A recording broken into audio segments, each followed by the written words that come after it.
Thanks for jumping into another podcast episode brought to you by Bad Tabletop Gaming. Your hosts are Bill, Armin, Andy, and Dan. If you are a new listener, welcome and thank you for your support. If you're a returning listener, welcome back and thank you for your support. Before we kick this new episode, we want to take a moment to thank our sponsors. Tony at Hammerhead Games, who has a variety of MDF and plastic cut gaming essentials from army trays to objectives and much, much more. And Matt at Pop Goes the Monkey, who has a large inventory of top-notch upgrade bits and specialized add-ons for the models in your collection. Links for both pages can be found in the descriptions of our videos. Lastly, if you like what we are doing, please like, share, and subscribe. Also hit us up in the comments, as we love all the feedback you give us to help us improve the channel and podcasts.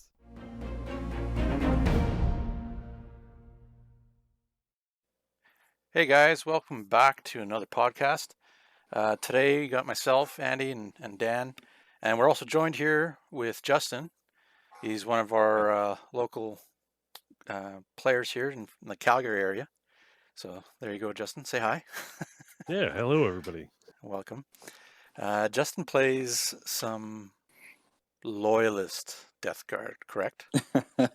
Yes, some pretend Death Guard. There you go. There you go. That's pretty awesome.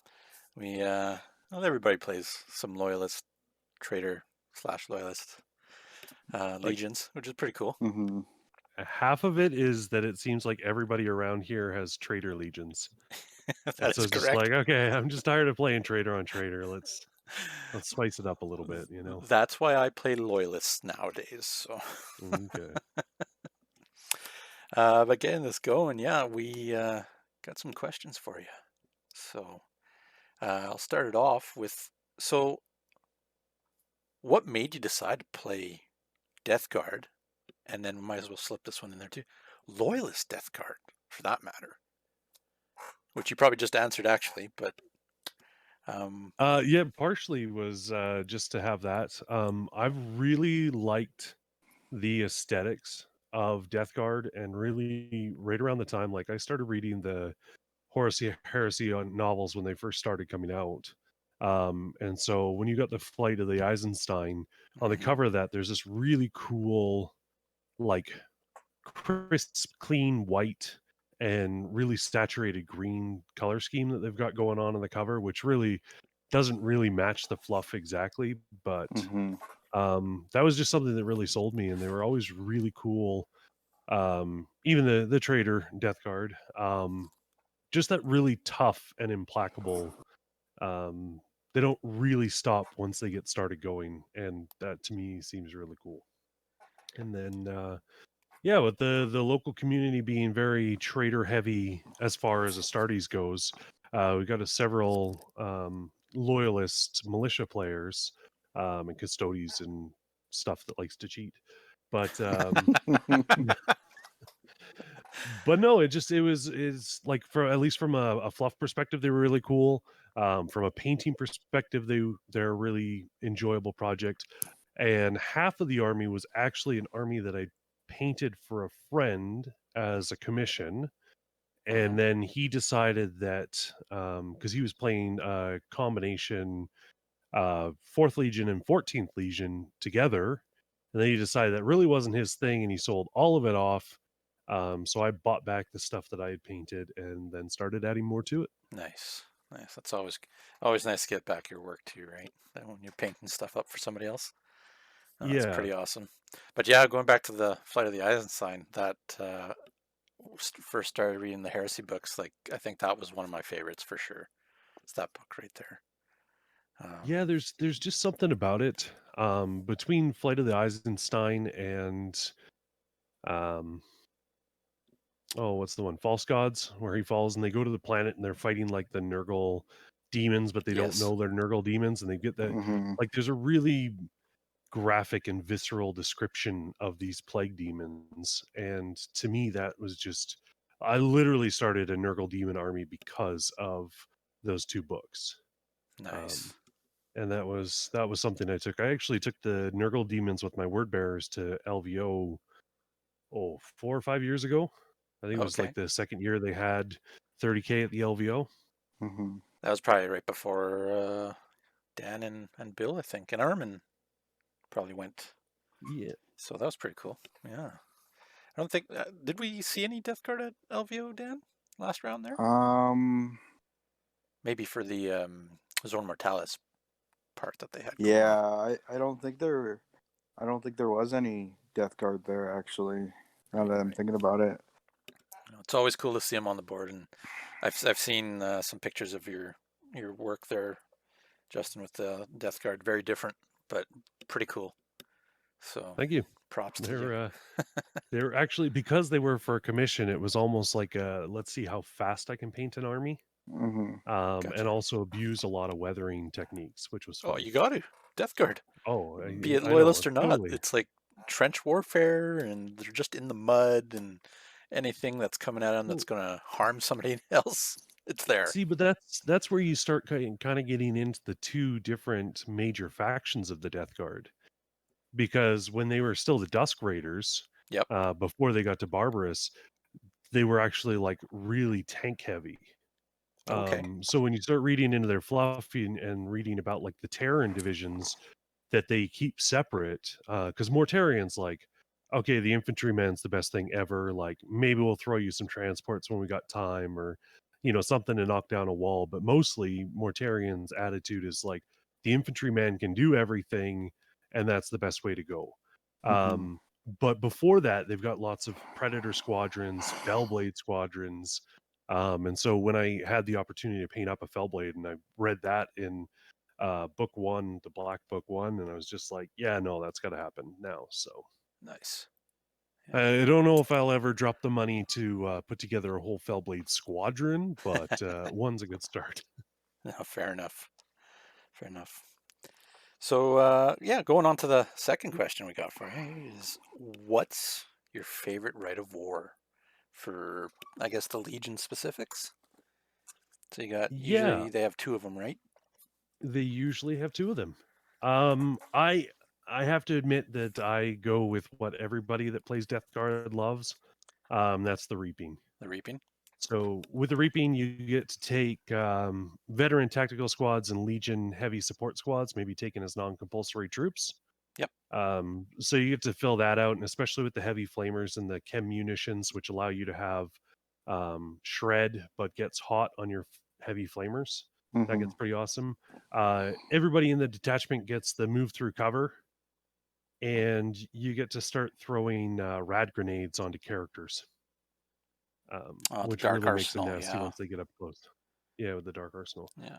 And then the biggest challenge is you can't run or flat out with anything, and nothing can deep strike.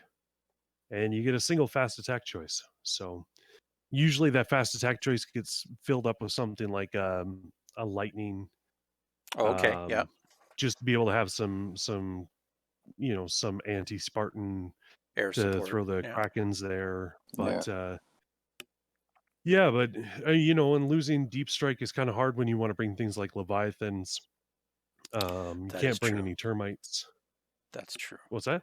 That is true. You got you really do get limited with that, but seems like you were saying earlier, like really infantry / heavy, or just ground based heavy, compared to maybe some of the other legions and whatnot, and then limited to the one fast attack. Well, like you said, more than likely going to be an anti heavy tank unit to take out, right? So just something to get in there and stop somebody. I mean, everybody seems to have 1 or 2 things in their list that you really need to just drop really quick. Mm-hmm. The other advantage is that, like, when you get into Death Guard to begin with, you've got Remorseless, and so the Death Guard are immune to fear and automatically pass pinning tests, which you don't necessarily see as much, except like when you're playing demons or maybe Night Lords.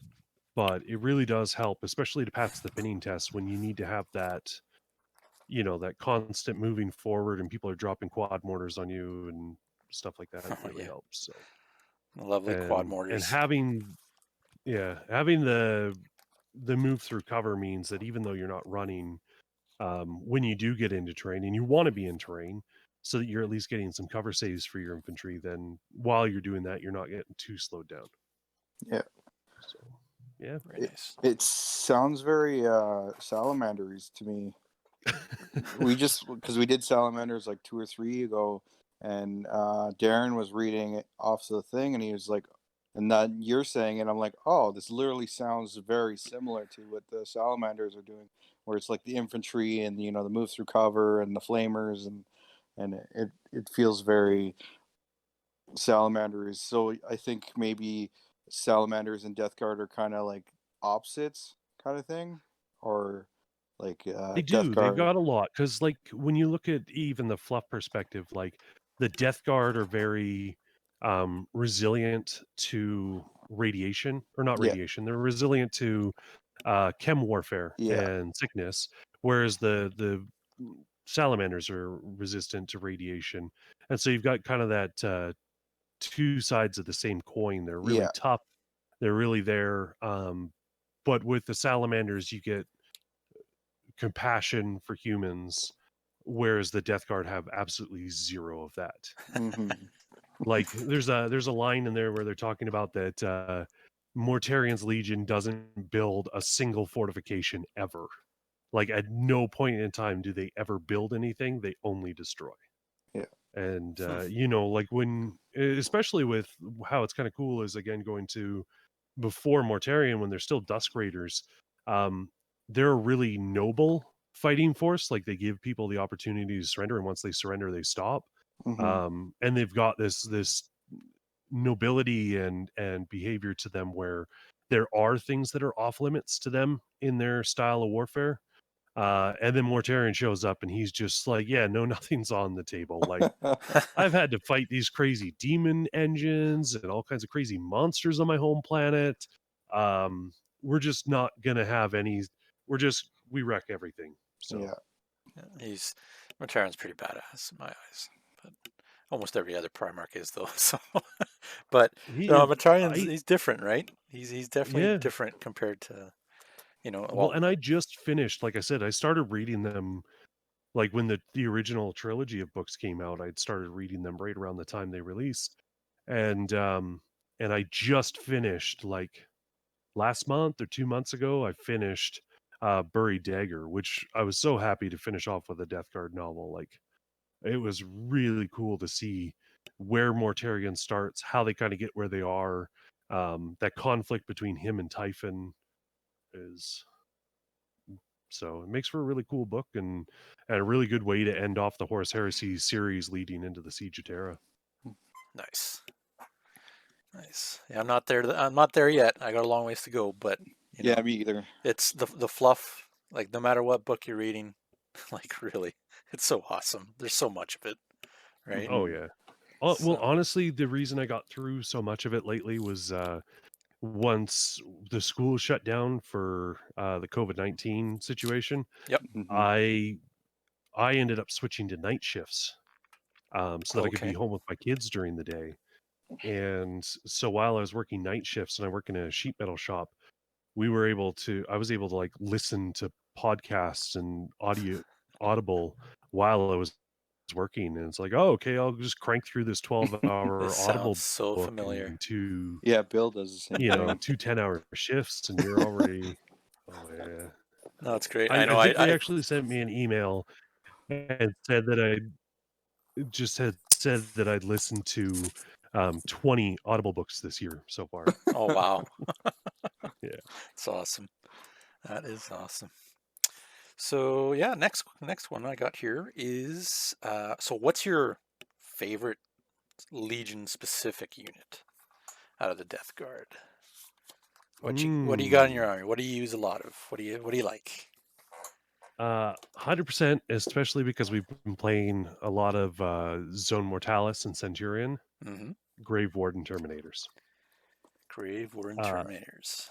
they are broke as a joke with the toxin grenades in Zone Mortalis.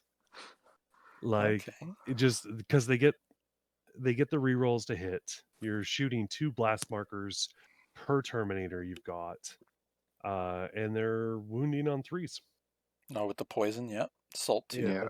No cover saves, which doesn't really Yeah, matter against only Marines, AP4, but so But 18. like I went up against, I was playing against Aaron's, one of the other local players. I was playing against his word bearers, and he had 10 veterans, close enough together that in a single round of shooting, I caused 53 hits.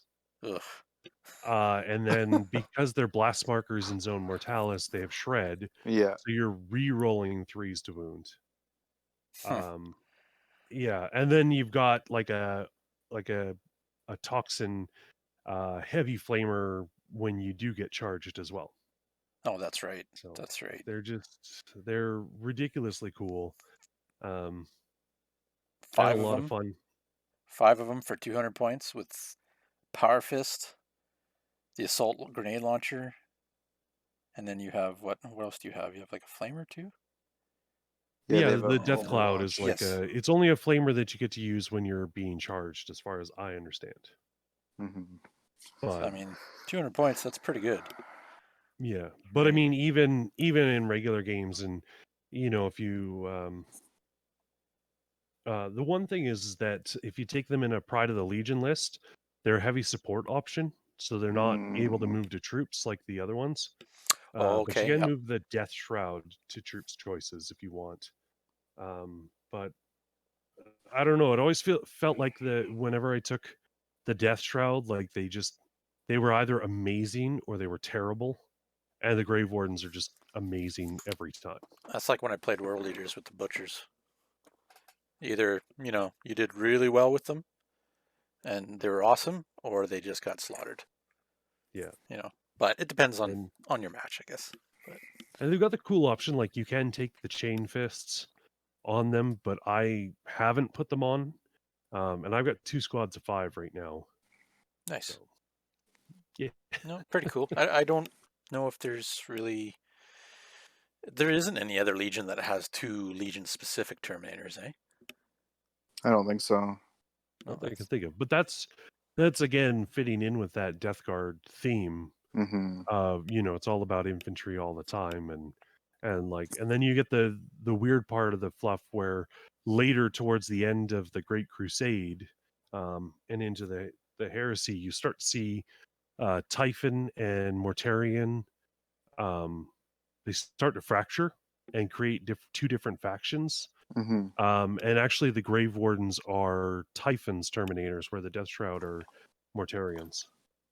Because they're his bodyguards, aren't they? The Yeah, there's Death Shroud? bodyguards, and there's always supposed to be 2 Death Shroud within 49 paces of him at all Mortarion, times for yeah. Mortarion. Oh, wow. And so, yeah. But then as Typhon starts to get more into the witchy poo warp stuff and playing around with more toxins, then he's got these elite Terminators that show up and do nasty things with toxins.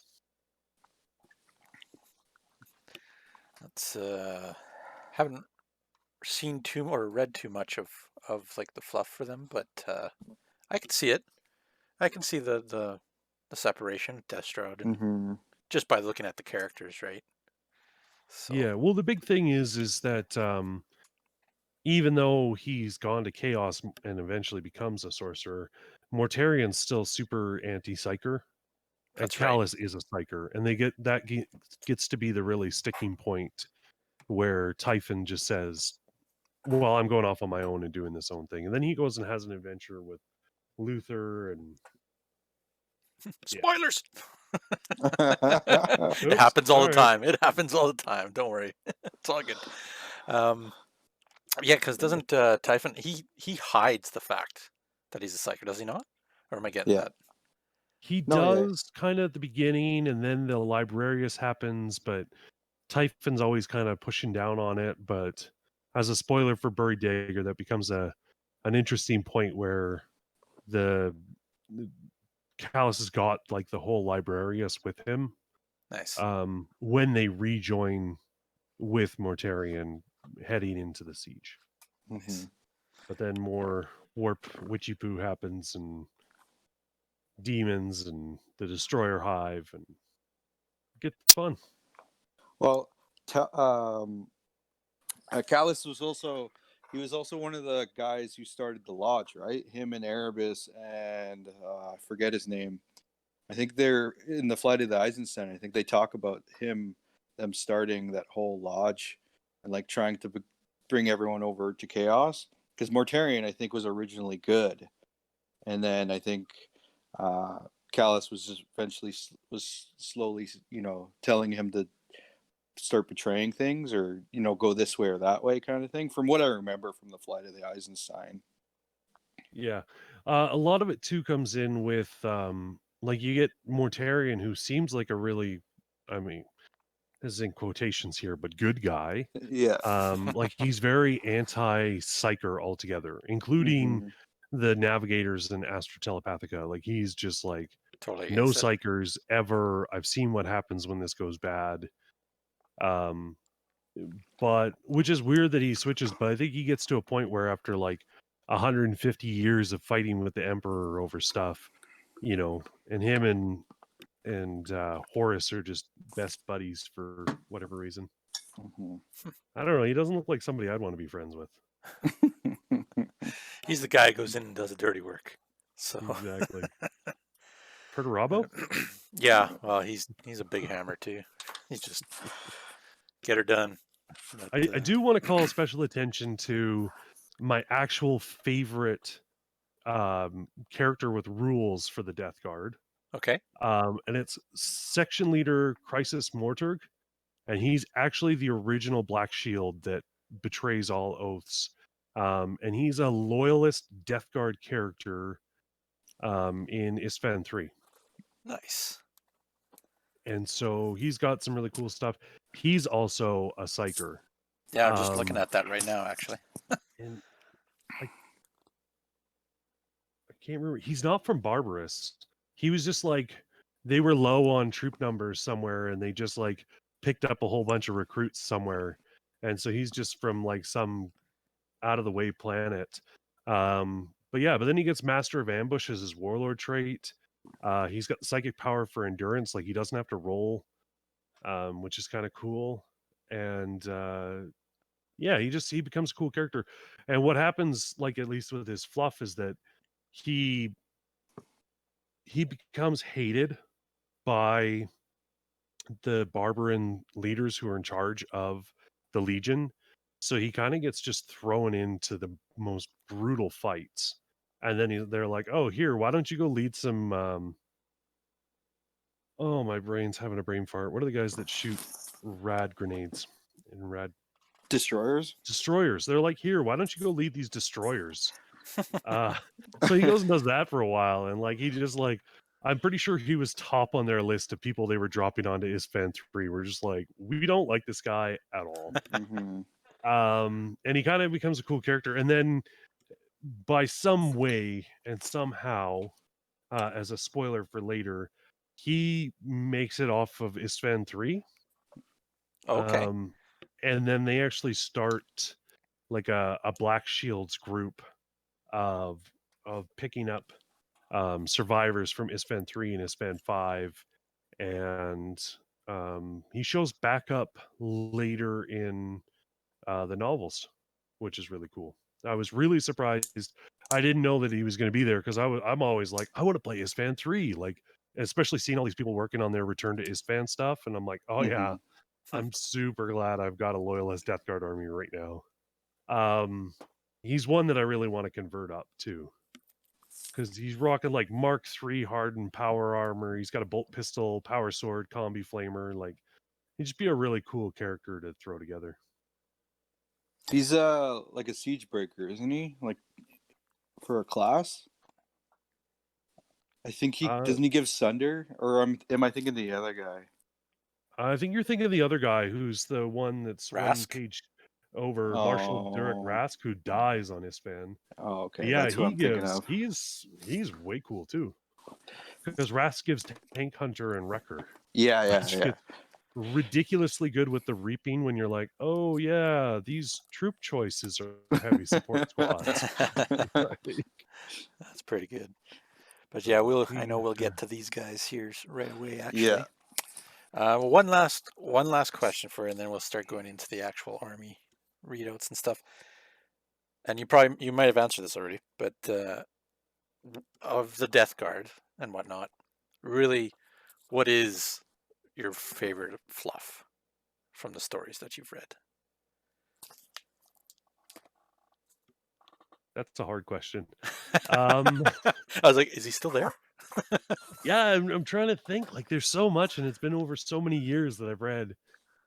I think I'm just gonna have to go with like on Buried Dagger in that novel when they start having the Destroyer Hive cause problems, and like you've got Death Guard who are Death Guard, and their victory celebration is come over here and drink this bowl of poison.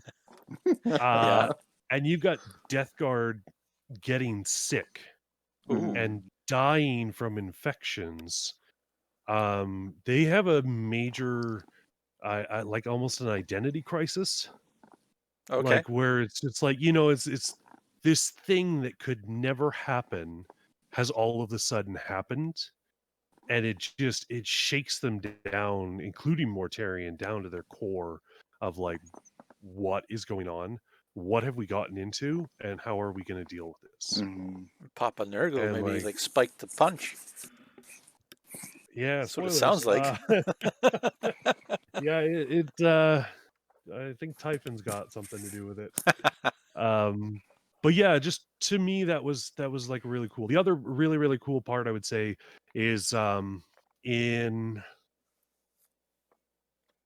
the Vengeful Spirit, when they deep strike down onto Moloch, and there's a part where Mortarion like takes a battle cannon shell to the chest.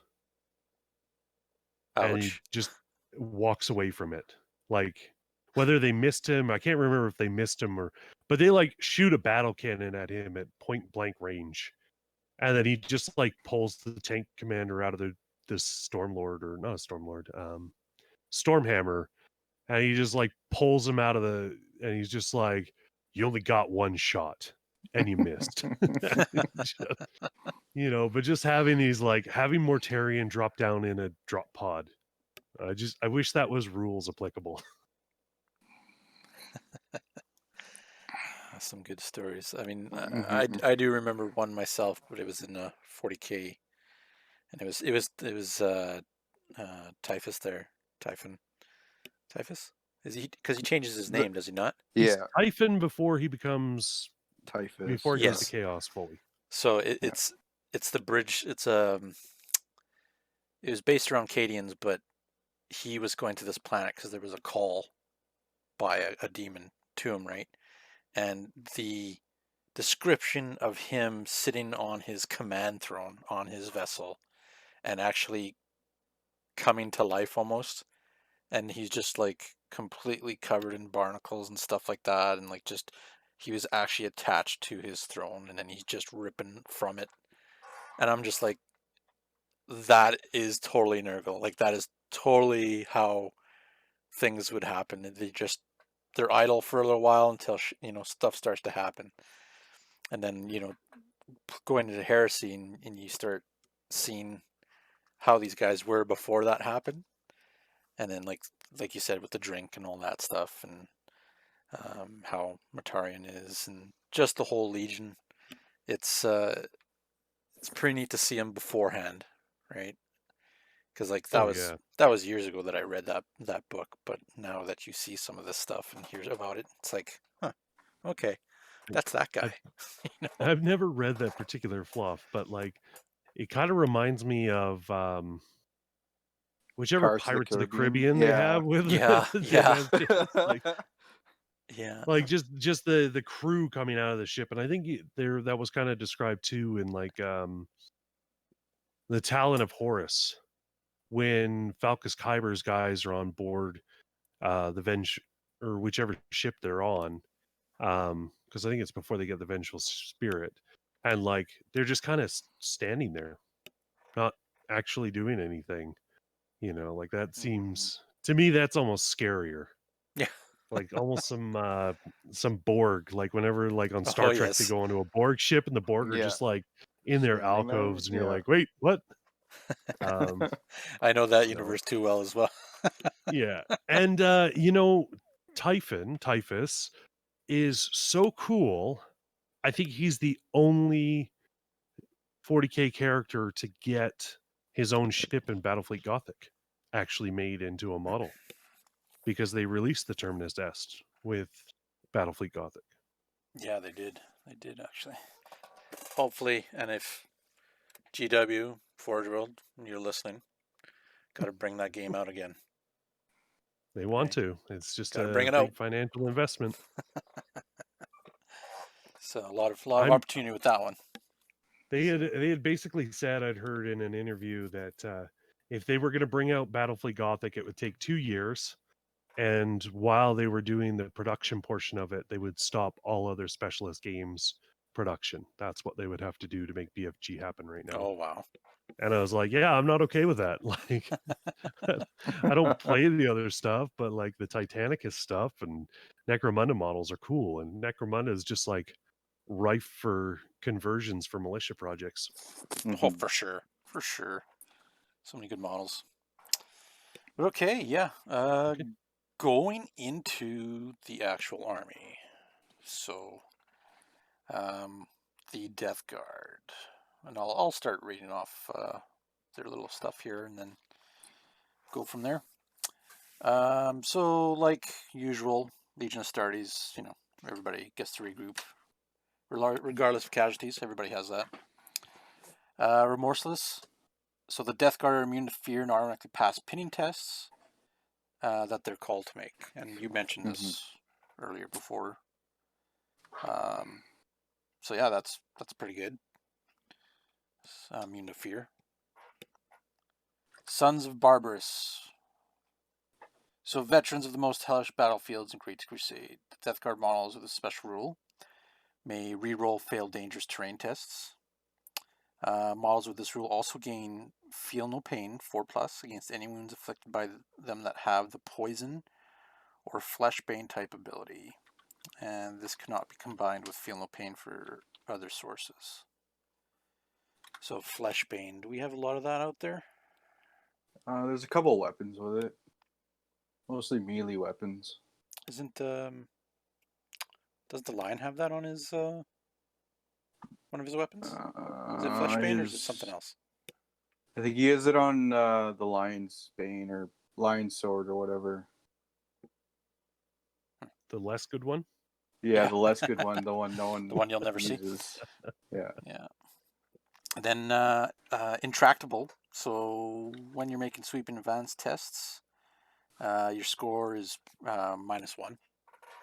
So I guess that's just kind of showing they're a little bit slower on their advance. They do get you have the specific units which we'll go through, but they also have the war gear. So like Chem-Munitions. So yeah, if you're able to pretty much upgrade either flamers, hand flamers, heavy flamers, combi flamers, or flamestorm cannons at no additional cost, they pretty much get shred and gets hot for Chem-Munitions. They do, which is particularly fantastic if you take the box dreads, because they get flamestorm cannons.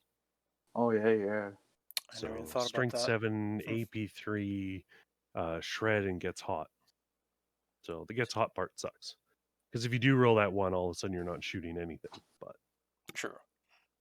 yeah, and it is important to note that if you take the Chem-Munitions, everybody that can has to.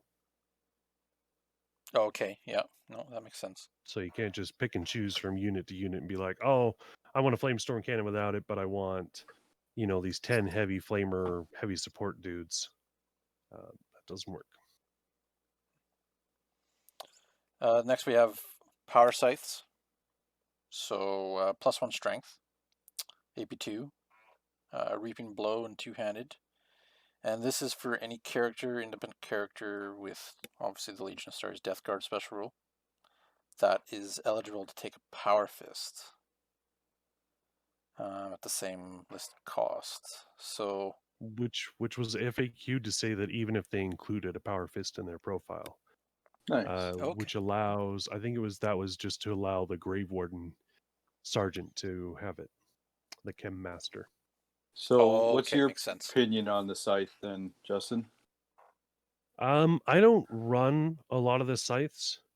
I know they've got some advantages, but I just find that anytime I'd want to use a power scythe, I could use a Thunder Hammer or Power Fist just as well.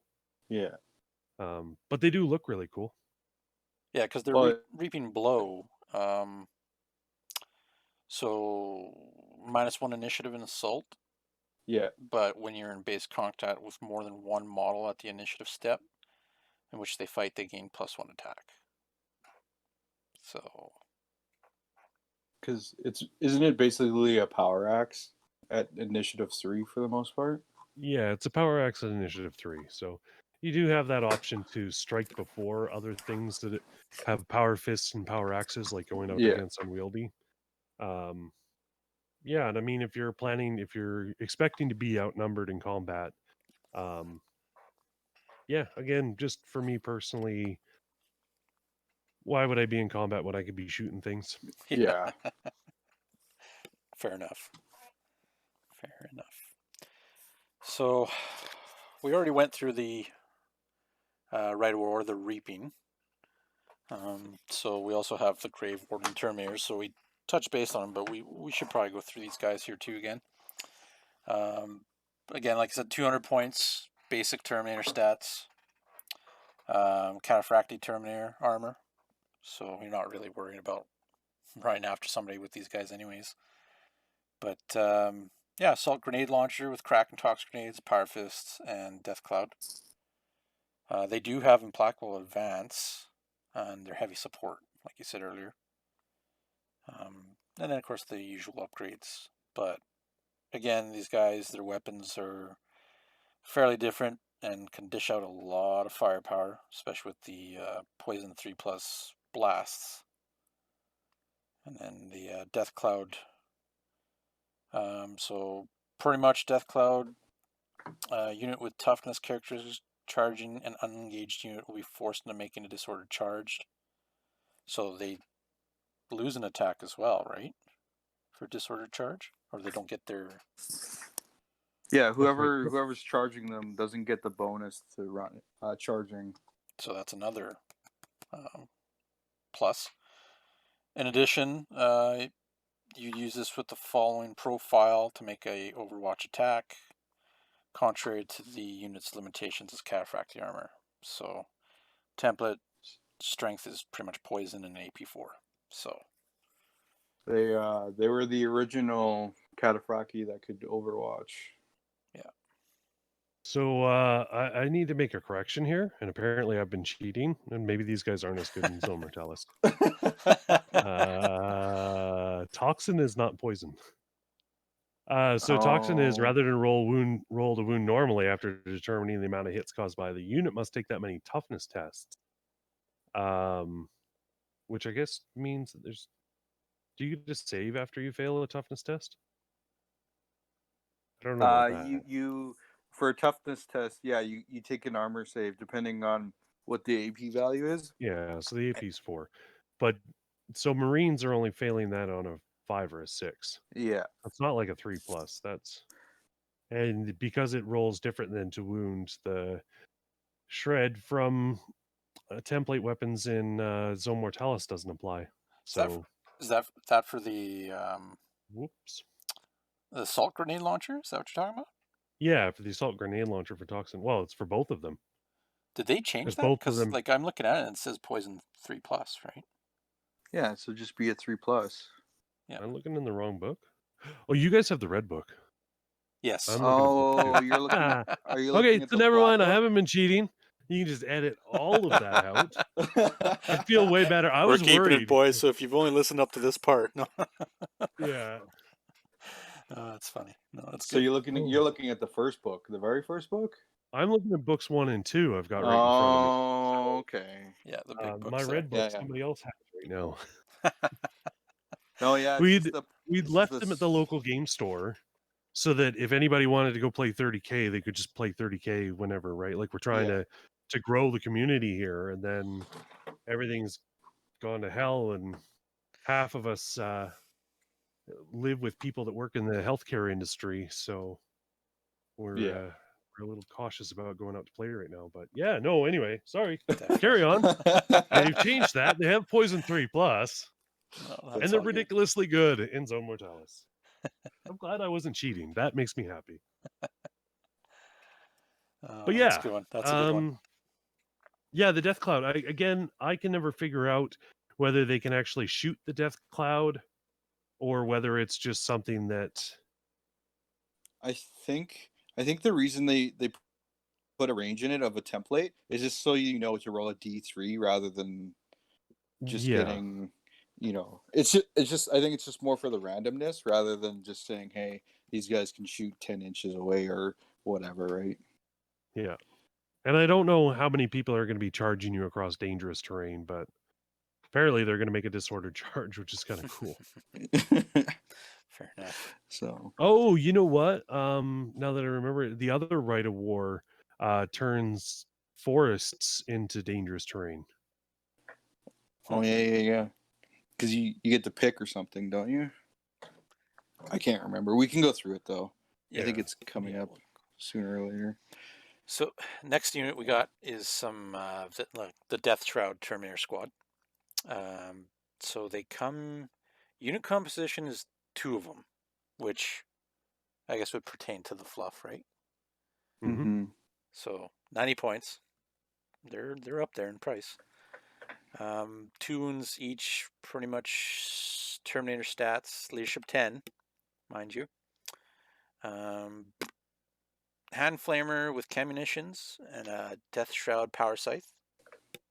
Placable Advance. These guys are HQ elites, so they're have favored in Motorion, which they are, in addition to being HQ or an elite choice, they can be chosen as a command squad as a bodyguard for any Terminator armored equipped Praetor or Death Guard of the Death Guard, or of course Motorion himself, right?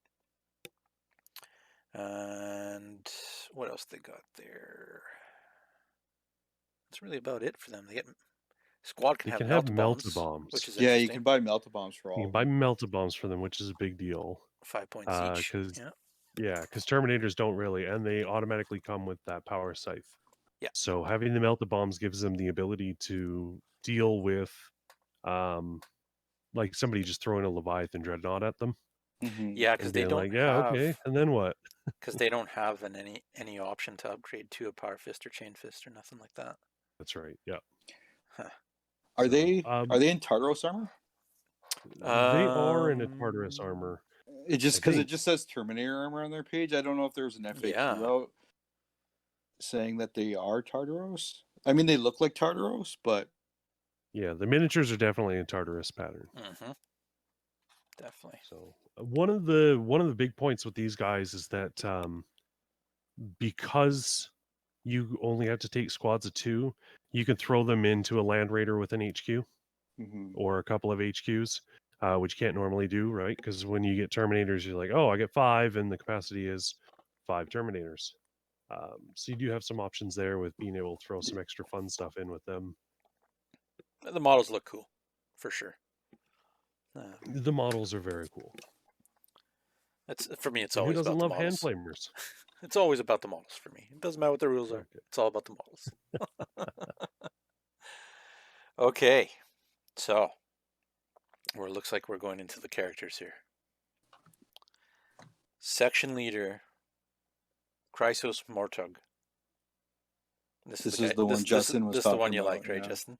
This is the one I like because I think he's cool for being a nobody. 175 points. Weapon skill 5, ballistic skill 5, initiative 5, 3 attacks, 3 wounds, 3+ save. Mm-hmm. So hardened power armor, bolt pistol, power sword, combi flamer, and frag and crack, of course. And rad grenades. And rad grenades, yep. That's pretty cool.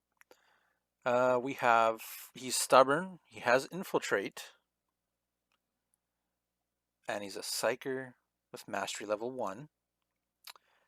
And his warlord trait is Master of Ambush. And then he also, so his psychic power is Endurance from the Biomancy. Mm-hmm. So He's actually pretty good for a He's support really character. cool if you want to outflank a Spartan full of Terminators. He's really cool for that. yeah.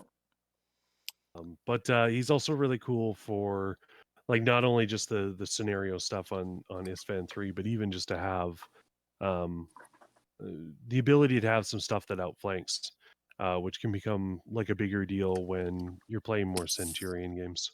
Mm-hmm. Oh, definitely. Yeah. He's obviously the fastest Death Guard because he is can infiltrate. Yeah. He's not fast. He's sneaky.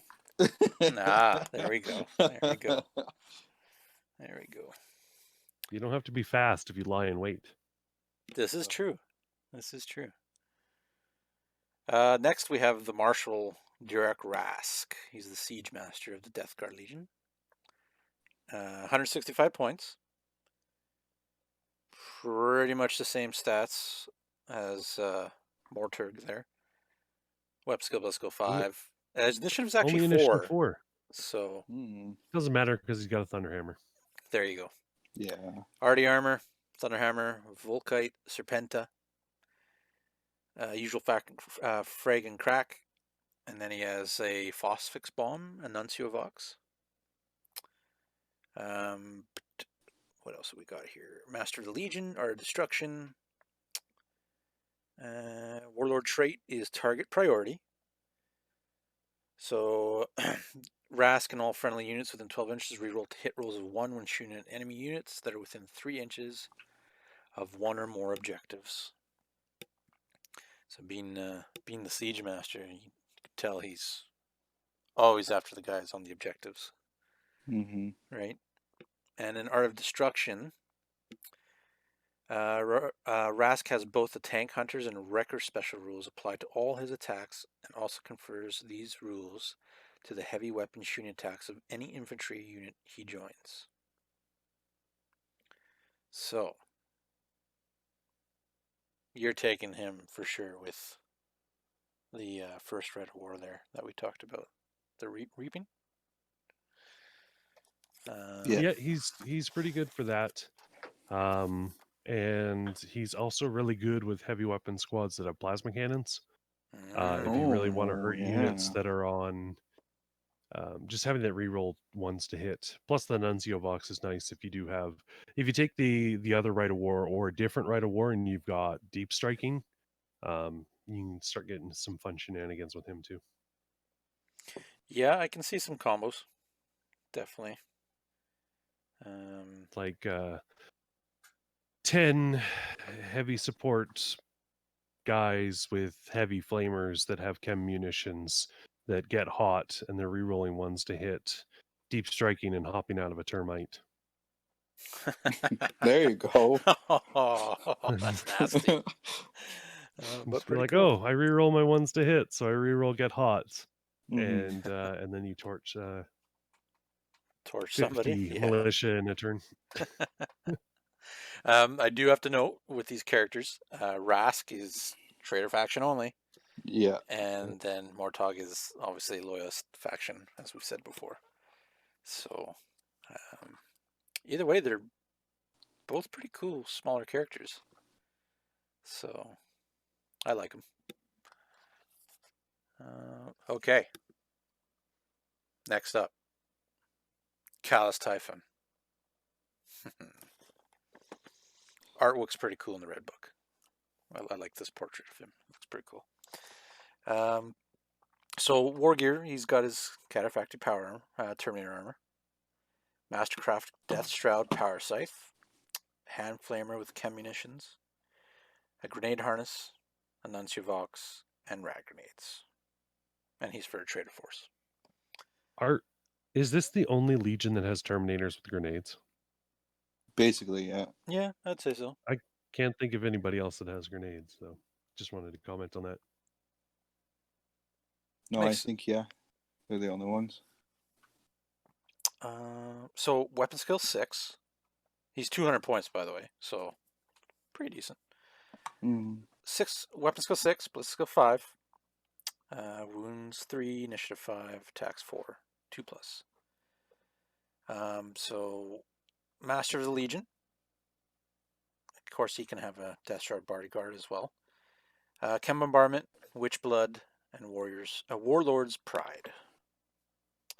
So Warlord trait for him comes the Reaper. So Callous Typhon counts as a denial unit. And no enemy unit within 3 inches of him can claim an objective.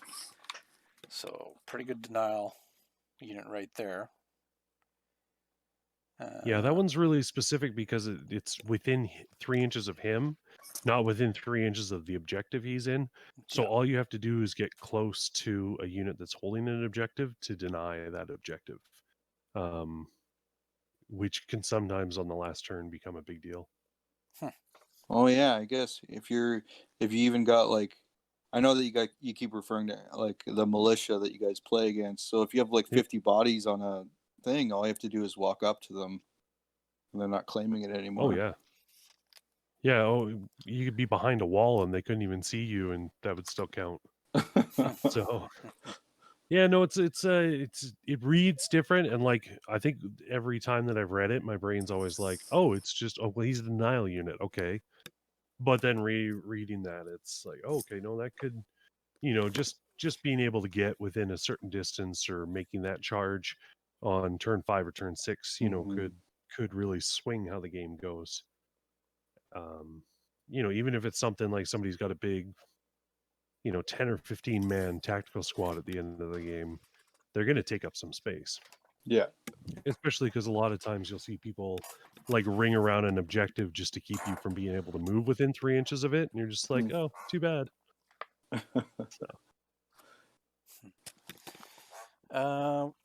So yeah, his some of his other abilities or whatever he got here. So he gets a second page. Yeah, sorry. Yeah, no, it's okay.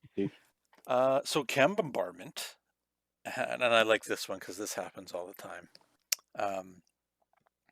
So it's an ability you can use once per game in the shooting phase of any turn in which Typhon has not moved in the preceding movement phase.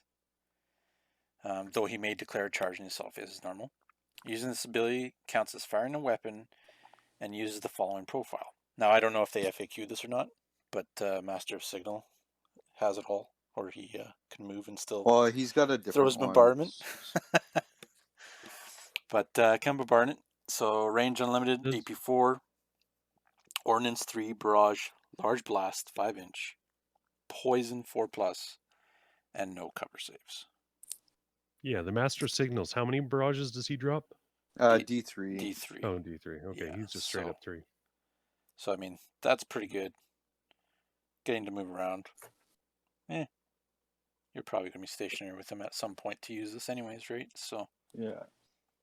And this, if the attack scatters, you'll actually scatter to the full 2d6. So. Well, it's not coming from him. I think it's coming from like a ship or artillery that's off the table kind of idea.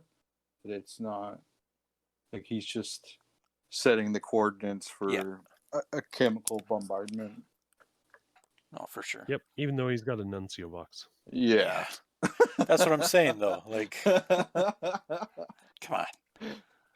on. He also has Witch Blood. So I'm just going to read this little blurb. So, thought by some to have been tainted by the blood of the nightmarish alien warlords who once held sway on ill-fated barbarous, Callous Typhon was a psyker. However, given the hatred of witchery professed by his Primarch, he has long held his abilities in abeyance before the whispers of chaos came to him in guise of Erebus. That prick. Yeah. Erebus. It's always him. It's always Erebus, see? So he's a level 1 psyker. And he can utilize the power from the telepathy discipline and may not use his powers if on the same battlefield as Matarian, before Matarian's fall to chaos. So, Spoilers: Mortarion turns into a demon Primarch. Yeah, exactly. But either you're still using him with Mortarion, or you're running him, really. Yeah, So he. I really want to like him on the table, but he's kind of in a weird place where he's really situational. yeah.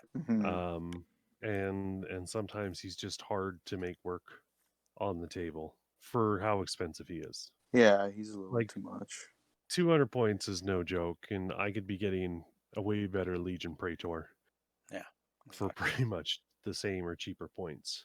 But he is cool, and the Chem Bombardment can be a lot of fun, especially if you're playing Solar Rocks or anything that's got 4-up saves. Oh, that would devastate Solar Rocks for sure. Right? Like that would take a big chunk out of demons. Yep. So I think that they and there's a note in there that he's an HQ for the Death Guard, and he's a traitor. Big surprise. Yep. And then of course Warlord's Pride, so he's pretty much the warlord. If unless you have him, Mortarion's on present, right? So, which obviously makes sense. Yeah, they're hard to get the two of them into a list, especially because then you lose his psychic powers. That's true. Yeah. So that extra 200 points, well, not extra, but the 200 points, I mean, it hurts even more because you don't have his psychic powers. Yeah. But, okay. Okay. Then we have the man, the myth, the legend, Mortarion the Reaper. Mortarion the Reaper, the Pale King, Master of the Death Guard, the Traveler, Dread Liberator of Barbarous. So that's a title. Mortarion rings in at 425 points. Weapon skills, toughness, and wounds are 7. Ballistic skill, initiative, and attacks are 5. Strength 6. 2+ save.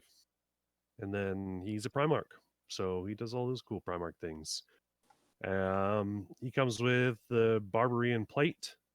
His gun is the lantern, and then he's got silence, which is his big scythe that he picked up in a field and keeps using. I don't know. He's got frag grenades and phosphex bombs. Unlimited. As a note, his phosphex bombs are unlimited. Apparently, when you're a Primarch, you're just like, yeah, we'll just phosphex bomb the shit out of it. Special rules: Primarch, Sire of the Death Guard, Shadow of the Reaper, Preternatural Resilience, Witch Spite, and very bulky. So we come down here to Sire of the Death Guard. All Death Guard Astartes gain the Stubborn special rule, if not already fearless. And then frag grenades, frag missiles, and havoc launchers in the army gain poison 4+. That's nice. Yeah, there's something weird in there with the other Rite of War, where the missile launchers become strength 5, and then because they're poison 4+, I think if it's poison but the strength is higher, you re-roll failed. I can't remember. I may be having addition bleed there. Oh, the creeping death. Yeah. Shadow of the Reaper. Mortarion is a terrifying, almost spectral figure who, despite his size and bearing, is able to go unseen almost at will and attack from unexpected quarter. Leadership tests taken against fear caused by Mortarion are at -1. In addition, so long as he's not within a transport, in reserves, or locked in combat, in the player's shooting phase, in lieu of making a run move or shooting attack, Mortarion's player may attempt to redeploy him by passing a successful leadership test. His special redeployment may be anywhere within 10 inches of his starting position as long as there is space for his model, and he may not be placed within 3 inches of an enemy. He may not be placed in impassable terrain, inside a building, or inside a vehicle. This is not counted as a move and such, and intervening terrain does not affect him in any way. If he's part of a unit, he automatically separates from it, and he can assault normally when he's redeployed this way. but counts as making a disordered charge if he does so. So This is he gets really sorry. fast, really quick. I guess he's the fastest death guard. Yeah. But it's too good just to be able to, to come out of a Spartan. And I've seen it so many times where you see like the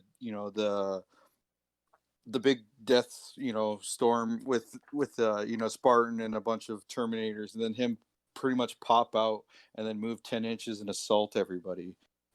It's too good for a Primarch, I think. But it's awesome. It's obviously his fluff.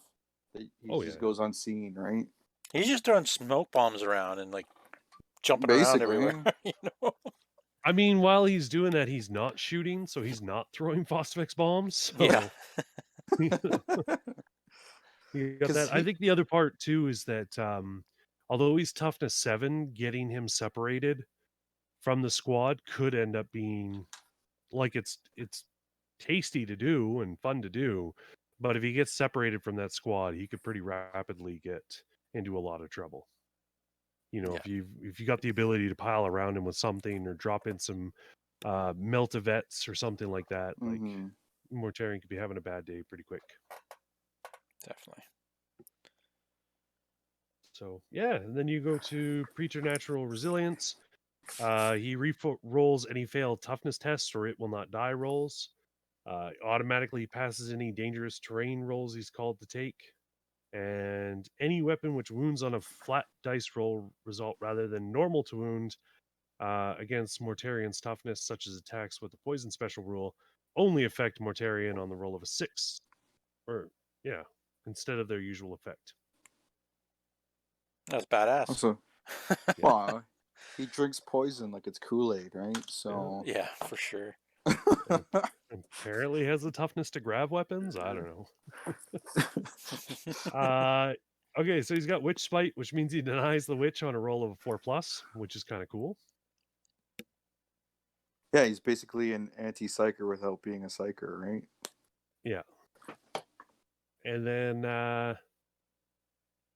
the Barbaran Plate is basically he made his own armor. And it provides a 2+ armor and 4+ invul save, which is pretty standard for Primarchs. Mm-hmm. Then he rocks Silence, massive 2-handed battle scythe with a blade span almost as long as human warriors are tall.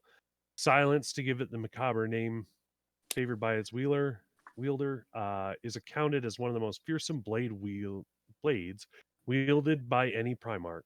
Since Mortarion's finding, there have been dark whispers that the blade is of Xeno-tainted origin, and some familiar with the legend of the Death Guard Primarch's early life believe it to be none other than the weapon of the terrible creature that once named Mortarion, or Mortarion himself named Father. So that's kind of cool. It's kind of like he's got a demon blade already. It's strength +1, AP 2, melee, instant death, sunder, unwieldy, 2-handed, sweep attack. Yeah, I hate that it's unwieldy. Yeah, it's a little weird. Is it? You have it as unwieldy in your book? There? Is it not in the red book? So the red Reaping Blow. Yeah, it's instant death, sunder, 2-handed, reaping blow. Oh, that's good. Only I like that -1 initiative. Yeah. But he does get bonus attacks if he's numbered or whatever, more than 2 models or something touching his base. So. Damn you, Black Book 1 being wrong.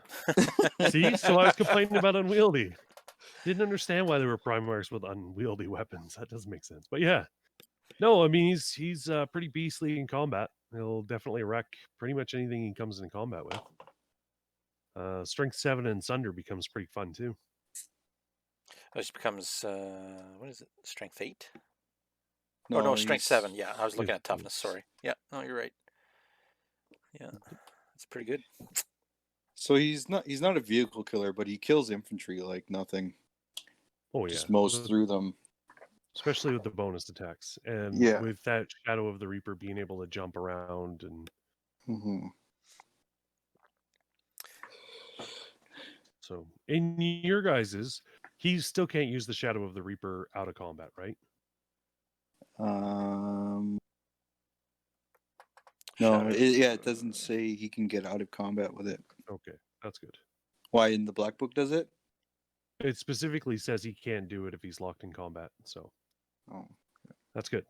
That'd be really bad. That'd be gross. If he could hit and run harder than Kurz could, that'd be broken. And then he's got the Lantern, a drum-barreled energy blaster of unknown origin. He's got a lot of unknown stuff. Yeah, it seems The like it. Lantern is Mortarian's preferred sidearm.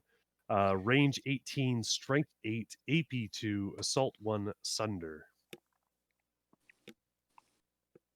Another high Basically strength. just a hyped up plasma cannon, really, or plasma gun. Yeah, without any gets hot. Gets hot. Yeah.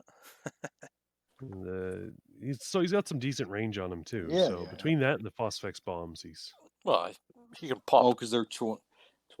He can pop a Primarch with, or not a Primarch, pop a Praetor with that shot.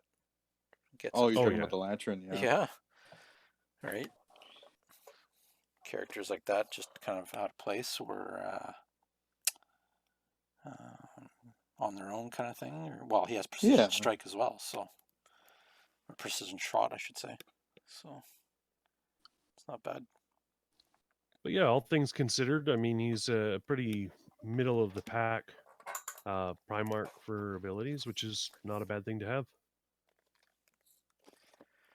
Yeah, he's actually kind of on the lower end of the price, to be honest. I think he's like the 4th lowest or something, because everyone's usually around. So, but he's pretty tough with the high toughness, and then the rerolls of it will not die and ignoring poison weapons and stuff. So, yeah, pretty cool. Definitely have fun painting that guy up too. Mm-hmm. Yeah, he's definitely him and Typhon are both on my want to paint list. And like, even though I'm playing Loyalist Death Guard, like, still gotta have them. It's still pretty easy to switch over back and forth. Mm-hmm. So you know, one thing I did miss, I believe, I don't think I read off the second Red War. No, because it's from the one book, right? Yeah, one of the other books. So I'll just quickly go over that. And then, so yeah, the Creeping Death. So effects are misclad. So infantry models in the detachment gain cover a save of 5+ when in the open, as long as no enemy model is present within 12 inches. Okay. Biophage bombardment. Before the game begins, after both sides have been deployed, including scouts and infiltrators, roll a d6 for every piece of terrain representing a wood or jungle on the table. And on a 4+, the terrain is reduced to a fetid chemical mire. Any cover save it afforded is worsened by a -1. And it counts as dangerous terrain to any model that does not have a Legion of Stars Death Guard special rule. And then you also have toxic weapons, and this is the one you were talking about before there, Justin. All frag grenades and missiles in the detachment are increased to strength 5. All frag grenades and missiles in the detachment increased to strength 5. Aren't your missiles? Yeah. I think it's frag missiles. It's frag missiles. Yeah, that's right. Yeah, that's right. So normally there's strength 4, AP 6. Yeah. So limitations. So actually, this now that I'm looking at this, it kind of reminds me of that planet that Horus went down to, where he got, wounded, right? When he goes down to the Davin's Moon. Yeah, like this is kind of what it's reminding me of here.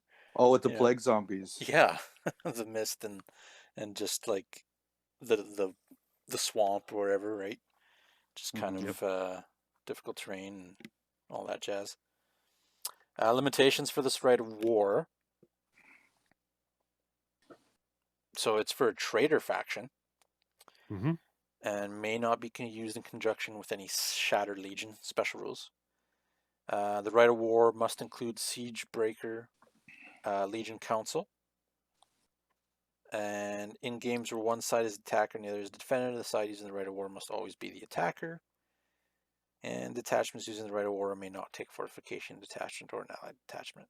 So, limitations aren't really that bad. But you can definitely just see that it's more of for playing like the actual campaign missions, like in the black books and whatnot. Mm-hmm. So, To me, it sounds like they just bomb the planet and then they're coming down and like finishing off whatever's left. But the problem with this, right, is trees. Unless you know that your table's gonna have lots of trees in it, yeah, it seems kind of useless to me. yeah, Yeah. there's a lot like that, right? There's It becomes really situational. You don't see a lot of, at least in my experience, you don't see a lot of 30K tables that have got lots of foresty parts. No. And so it's a little, I mean, if you want to do something, if you're planning to do a narrative, you get a lot of cool options there. Like I said, teaming up with Mortarion can cause some cool, having strength 5 with poison 4+. But the reaping is just so much better unless you're going to take one of the standard rights of war. Yeah. But yeah, again, that one though about making it all the terrain dangerous terrain. If you are playing that one and you've got grave wardens and you get charged, not only are you doing poison 3+ overwatches, but then they're taking disordered charges through that dangerous terrain, which is There you go. Nice. So there's one character that we haven't talked about, and that's Garo. Ah, yes. He's not a Death Guard. Is he like Terran? Yeah. He's something else. I don't know what his deal is, but can't tell. Is he fighting for the Sigilite, against the Sigilite? He never seems to know what he's doing. Because he pretty much is in the Flight of the Eyes, and it's pretty much them following him, and he's so old because he was part of the Dusk Raiders, right? Yep. And he's also Terran born, so the barbarians don't really like him. Or Barbosian, however you want to pronounce it. Barbarins? Yeah, Barbarins don't really like him because he's not one of them, right? But yeah, he does do okay. I mean, he does get some honor. At the beginning, they definitely leave him in charge of the 7th Great Company. But Mortarion, after Isfan and after he flees, absolutely destroys the 7th Company. He's just got nothing to do with them and puts them all in the worst fighting situations because he's pissed at Garo. But yeah, I mean, he is a neat character. It'd be cool if he had rules for doing something like the Flight of the Eisenstein missions. Yeah. But he wouldn't be too hard to slap together with using the Legion Praetor rules. Yeah. Yeah.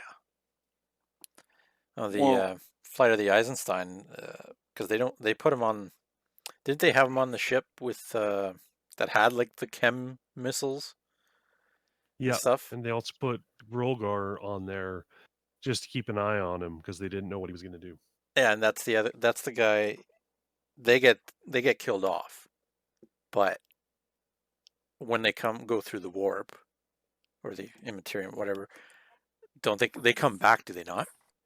Yeah, all the dead Marines all the traitor Marines they killed in them trying to take over the ship pretty much become back, and they're pretty much like the first Plague Marines in the heresy that you actually read about. Yeah, and then Grolgor's got a big part. He comes back to Mortarion for the Moloch in Vengeful Spirit. So he shows up again. He's got a bunch of, because he's basically at that point he's just a demon, right? And he's the life eater. He just basically he just kills people. They're like, oh, we got close to you, we died. So no, those two are really cool. Garo would be again, would be nice to have it. He's got some cool rules as the Argentia Primus for the Knights Errant, and Mm-hmm. he is a cool enough character, even if he believes the Emperor is a god. Well, that was his little minion that changed him over, right? Yeah, that's right. Yeah. His little house Carl, whatever. Yeah, Found- his little found buddy his- who failed the tests, but Yeah. still got to be his serf. Yeah. Found his book and started reading it. Pretty cool. Yeah. No, Lot- he's a good, cool character. Lots of good fluff out there. Lots of Oh, good yeah. stories, as Tons. you probably have heard here as well. Excited to see and hear and play, with more Mm-hmm. more Death Guard out there and whatnot. Yeah. Good I think times ahead. that now that Forge Worlds released that other Bombard, I can never remember the name of the Bombard unit. The one that looks like a backwards Sikarin. Oh, okay. Yeah. Which looks a whole lot like the Plague Burst Crawler from 40K. Yes. Yes, And it there's does. a conversation we were having in the 40K or 30K Death Guard group that I think Bill brought up. And it was very strongly divided in that group. There were a lot of people who were all for using the 40K models, especially the new plastics. Mm-hmm. And then there were a lot of people who are just like, no, not at all. Keep that plastic out of my heresy. See, even the but Death Guard on the page is divided. Yeah. No, I've heard that too. Even talking with Bill, he's said that too. That either way, the models for 30K, 40K, whatever you were wanting to use out there, they're all real cool. And it's the player's delight, man. If you want to hobby it up, paint it up, do it up, get it on the board and roll some dice, all the power to you, man. Oh yeah. No, and they're really like, if you want to take an adventure into weathering, they're definitely an army that's really heavily weathered everywhere you see it. Mm-hmm. And one of the cool fluff things is that if they take damage to their armor, unless that damage actually makes the armor weaker or critically damages a system, they leave the damage like on purpose. Mm-hmm. So they get pretty ratty looking. So yeah, no, there's lots of options out there. There's beautiful models. I really hope that as we move towards more Siege of Terra stuff, we'll start seeing rules for Demon Mortarion, because he's described in the Siege of Terra book almost exactly as his 40K model is. Nice. So. Yeah. Will we see any Demon Primarchs from Forge World? I don't know. Forge Maybe. World, if you're listening, Yeah. That we was want Demon Primarchs and Horus that- Heresy. That was the talk, that once they finish the con, they're supposed to start doing like late war and demon Primarchs. That would be interesting. Yeah. Be a lot of people would be super excited for that, and of course you'd see it transfer into 40K as well. But Oh yeah. right on. I'd like to see a new Gilliman model. Why? There's two of them. There's a plastic one and there's a resin one. I think he's talking about having him in stasis with his throat Oh, with his throat cut. No, I was just thinking that the resin model just doesn't do it for me. slit. No. No, I don't know. Well, I still like it, but I get two to choose out of. So Since I'm busy picking fights and throwing shades, did you magnetize the head on your Ferrus Manus? oh, No, I have not. get one of those little Tau hover things, the shield drones, and put them on top of it. Good stuff. That was, I can't remember. Oh, I can't remember what book it is. But they talk specifically about Horus having Ferrus Manus's skull on his throne on the Vengeful Spirit. Like, it's just this little throwaway line, but I'm like, man, that's such a dick move. Yes, it is. But cool. I think that's really about it. Unless you got anything else you want to throw in there, Justin? I don't. I have to go pretend to be a parent, actually. Well, thanks for joining us. This Yeah, was thank you. very Thank you for enjoyable. having me on. You betcha. Hopefully, in the near future, we'll have the opportunity to get some games in again. Oh, for sure. Yeah, Definitely. for sure. Yeah. It'll be fun to definitely roll dice, and with you and your crew down there as well in Calgary, we'll get together, do some more stuff. That'll be awesome. Absolutely. But so yeah, thanks everybody for joining in. And if you like what you've heard here and want to check out more, we got more. And don't forget to like, share, and subscribe if you're listening to us on YouTube. We're also on Podbean, iTunes, Google Play. So yeah, check us out. Hit the subscribe button, like button, all that stuff. Thanks a lot, everybody. Bye. Bye for now.